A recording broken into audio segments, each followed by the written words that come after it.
Hello everyone, and welcome once again to my channel. Today we'll be learning how to simplify surds. How to simplify surds. Now before we go into the examples we have on the board, what is actually a surd? Now a surd can be described as a number whose square root will give an irrational number. That is, if you were to find the square root of a particular number, the result you will get will be an irrational number. Now you ask yourself, what is an irrational number? An irrational number is a number that has decimals continuing. For example, if I were to find the square root of 3, I will have something like 1.732 and so on and so on. Now this is an irrational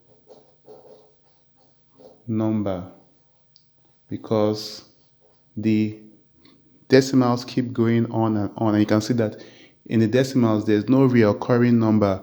We have different numbers, which keeps going on and on and on in infinitely. So this is what we refer to as a surd. Root 3 is what we refer to as a surd. Okay, so that is what we'll be looking at today, and then we'll be looking at how to simplify these surds. And you can see on the board right there, we have some surds written out, and we're going to learn how to simplify them.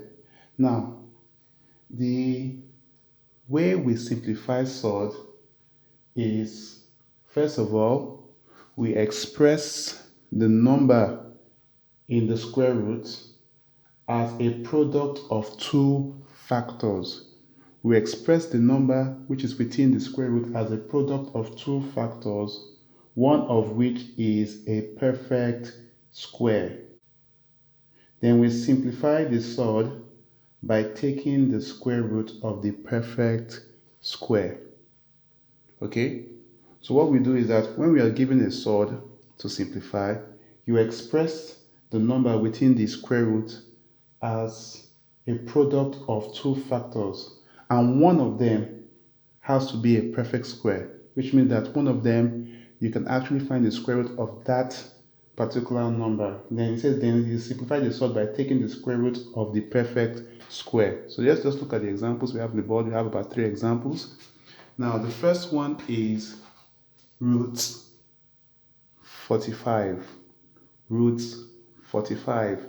Now, the instructions we're given is that when we want to simplify a surd, you express the number within the square root as a product of two factors in which one of them must be a perfect square. So now, if I'm to express 45 as a product of two factors in which one of them will be a perfect square, then that means I will have something like this.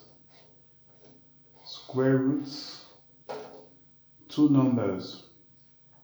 These two numbers will be 9 and 5. Or you can write it like this. 9 times root 5. I think we'll be writing it like this from now on so that we can see clearly what we are doing. Now, we both know that 9 times 5 will give you what? 45. But 9 has a square root because 9 is a perfect square. Okay?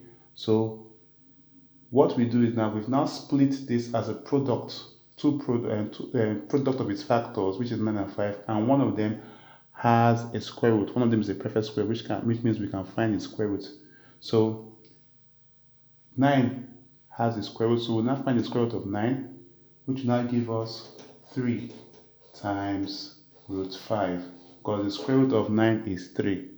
So now that we have 3 as the square root of 9, we now multiply 3 and the root 5. Root 5 doesn't have any square root, So when you multiply 3 times root 5, it's going to give us 3 root 5, which means that we have now simplified root 45 and we've gotten 3 root 5 as our answer. Now let's go to the second surd we're about to simplify, and that is 3 root 50. Now let's take note that when we are simplifying the surd, we don't actually deal with whole numbers, especially in this one that has a whole number. We only deal with the number within the square root. So now the rules still apply. What we do here is we express the number within the square root as a product of two of its factors, in which one of them is a perfect square, and then we now find the square root of that perfect square. So we now write this as 3 times split 50 into 2 factors will now give us 25 root 25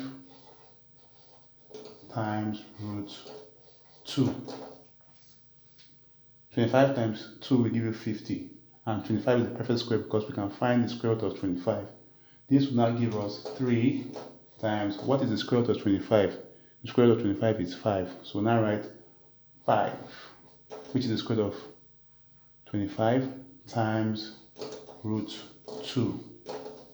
So what do we do next? We now multiply the whole numbers because they are, of course, the whole numbers. Say 3 times 5 is 15. 15 times root 3 will give you, root 2. 15 times root 2 will give you 15 root 2. So that is how you simplify 3 root 50. You have to what? Express 50 as a product of two factors, which one of them is a perfect square, and then you find the square root of that perfect square, and then you multiply everything else together. Now, the last example we look for this video is root 200. So now we have to express 200 as a product of two factors, which one of them is a perfect square, and then we find the square root of that perfect square. So splitting 200 into two factors will give you 100 times root 2. 100 is a perfect square, so what is the square root of 100? It's going to give you 10 times root 2. And multiply 10 times root 2 will give you 10 root 2, which means this has been simplified. So the steps are very, very easy to remember. Once you're given a surd and you're asked to simplify, you just have to express the number within the surd as a product of two of its factors, and one of them must be a perfect square, which means that you must be able to find the square root of one of those factors in order for you to now simplify. And when you're done simplifying it and you've done with it and looking for the square root, you now multiply everything together. But please note, when you're multiplying a surd and a whole number, you don't multiply the individual numbers together because the surd is a different value than the whole number. Like you can see here, we have 3 times root 5. So when you multiply 3 times root 5, it gives you 3 root 5. So that's all for today. I hope you enjoyed the video. If you have any questions, please leave it in the comment section. If this video is very helpful, please drop a like and also hit the notification bell to get notified when next I drop my next video. Thank you, and I'll see you in the next one.